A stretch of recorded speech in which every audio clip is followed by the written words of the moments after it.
Alright, hello everybody. Hey guys. So we've been asked to make a video about the camera equipment that we bring with us on our trips and also how we mount them to our bikes. So that's what we're going to show you today. So we had a nice ride today up on Parnitha. We tried to climb up these stairs. We didn't make it so far. Tried to climb up these stairs. If I had tried to do it, I would have ended up on the bottom with the bike on top of me. Right. So he has put both the bikes here because I cannot. I try to do my best. I'm not a mostly skilled enduro rider, but I'm trying. So where do you want to start? I say we start with the drone we use. Your favorite toy. Which is the Mavic Pro. And the reason we chose this drone is just, as you see, it's a very small size. And the thing that it's able to fold its legs. Right. We used to have the Phantom 3 Advanced, which was a great drone, but the problem was that just the remote for it was this size. And between the remote and the extra batteries and everything else that we carried with us, all of it took up an entire pannier. And as you well know, when you're packing the bike, sacrificing a whole pannier just for one piece of equipment is too much. On the other hand, the Mavic is so small, I can pack it in my tank bag. Everything fits in here. 3 batteries, the controller, and also the screen we use, which it's an Apple Mini iPad. And yeah, you first have to fold it like that. And the other thing that we carry with us for that are also these filters. They're neutral density polarizing filters, and we always have one on the drone.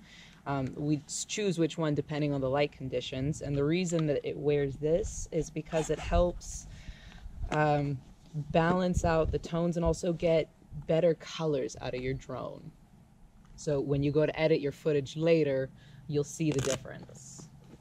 All right, so on from the drone. So this goes in my tank bag. The drone and the iPad Mini.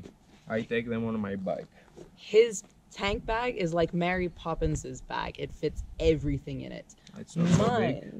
Mine, on the other hand, only fits my camera. So we always bring this camera with us, even if it's just for a short half-an-hour ride or we're not going very far. And whilst I do not use it as much as I should or I would like to, we always get home and I'm disappointed with how few photos I've taken.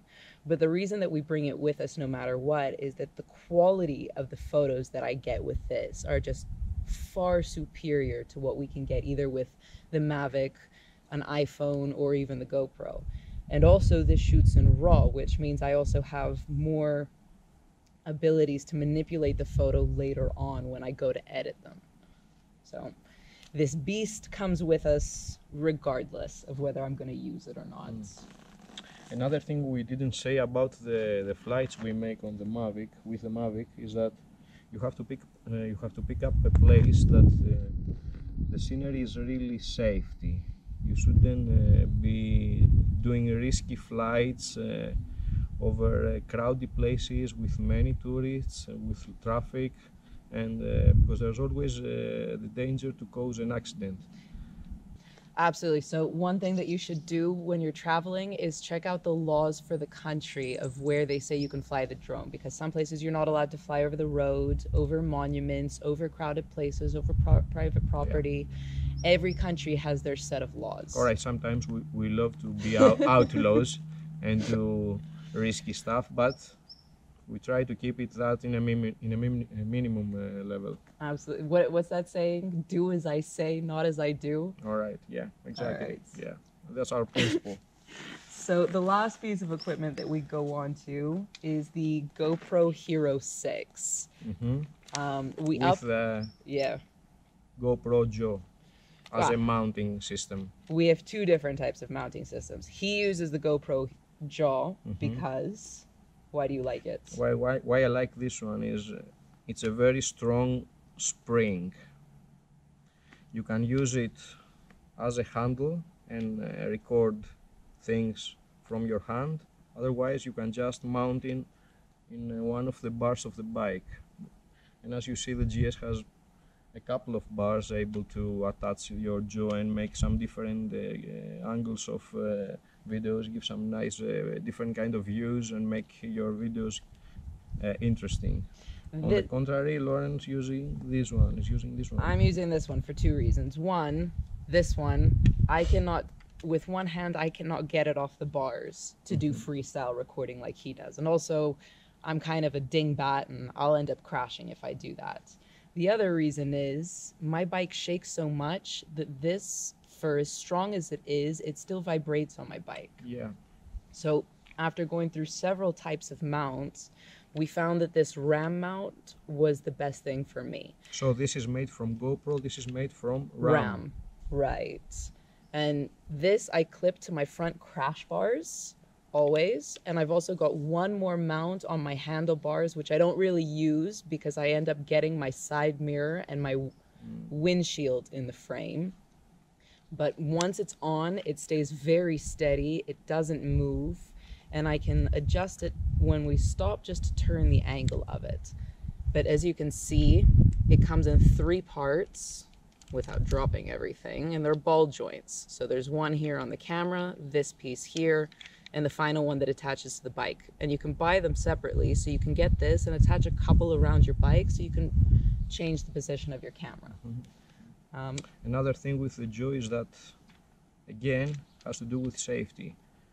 When I record and I hold it, during my rides, I try to secure first the environment and not to try to record holding on one hand and riding with the other among traffic or where the many turns and the scenery is a bit tricky. So safety comes first again. So let's go to the helmet. Yeah, show the mounting system that you have there. I have a regular mounting system from GoPro in the right side of my helmet, and which comes with a sticker, yeah. The GoPro regular sticker, and I have one more on top.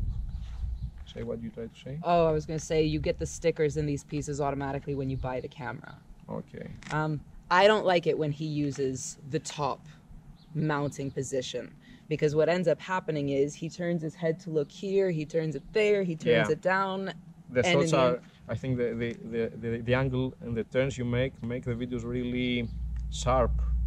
Yeah. So it doesn't look very nice on the videos. On the contrary, when you put it on the side, I think it's, because you can see also a small part of the helmet in the video, it's a point of reference that makes the videos look more steady. Absolutely. So that's why I choose the side mount. And as you can see, there are several joints that he's attached. All of these come with the GoPro, so you can adjust how your camera sits with these 3 pieces. He can't mount it directly to the helmet, but with these, he can change the angle to get exactly what he wants. And also because from the other side I have mounted the intercom, I just try to balance the weight, so I didn't put my GoPro also from the left side.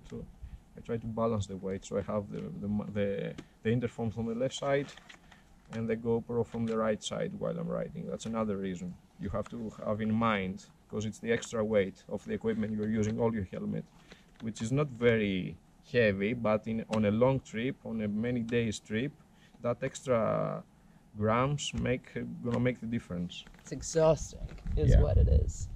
And finally, with the GoPros, I mean, there's a whole range of accessories that we travel with for all of this stuff, and we'll make sure to put a list in the description so you can see absolutely everything we take, such as tripods and extra batteries and cables and whatnot. But one of the important things to show you at the moment is we also travel with 2 microphones, and this is also a microphone adapter for the Hero 5 and the Hero 6. And here is the microphone. I'm gonna get it tangled if I try now, but as you can see, we also have this on top of the microphone, which is as affectionately called a dead cat. I'm sure there's a more technical name for it, which I don't know, but what this does is it helps block the sound of the wind. I think when you said it for the first time, I thought you made a joke. I know. And so, okay, so I've gotten it unplugged now. So this gets attached to the bike. The cable comes up. I usually run it through my jacket. You want to show them right here?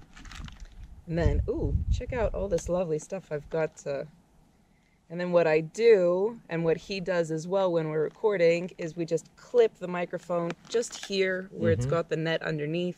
Or you can just clip it on your scarf. Yeah, you choose. He chooses a scarf, I choose right here, and that's how we record the sound while we're going. Yeah. But these have been a great investment. You know. Okay, I think now we should bring down the bikes. You should do that. And show everyone how we mount. I should bring down the bikes. Show everyone how we mount the cameras on the bikes. Well, we can. Yes, we can. All right. So you can also record from here, and also you can turn it. And there you also have easy access to it. All right. Also, you see, it's very strong. I attach it here and I make some FPV videos like that. So, because I've also added these bars, this extra bar from Touratech, I also have another mounting place and to make some rear views. Alright, so this is where I have found is the best place to mount it on my bike. The higher up on my bike you go, the more the vibration is visible within the videos. So we found that this was the steadiest place for it. And as you can see, once it's on, it doesn't really go anywhere. My bike just in general shakes a lot more. And then if I decide I want to do a little first-person shooting, I just remove these two sections here, and I have one more mount right here on the bike. This is only good to record myself. If I try and record anything else, because it's a wide-angle lens, all of this gets in the frame and it's just annoying to watch. Thank you for watching, guys. Safe rides. And if you have any other questions for us, or there's something you would like to know in the future, just let us know in the comments below, and we'll see if we can make another video to accommodate any questions that you guys might have. But thank you so much for watching, and enjoy your rides. Enjoy your ride. Any questions, we're available. Just make a small donation. Bye bye.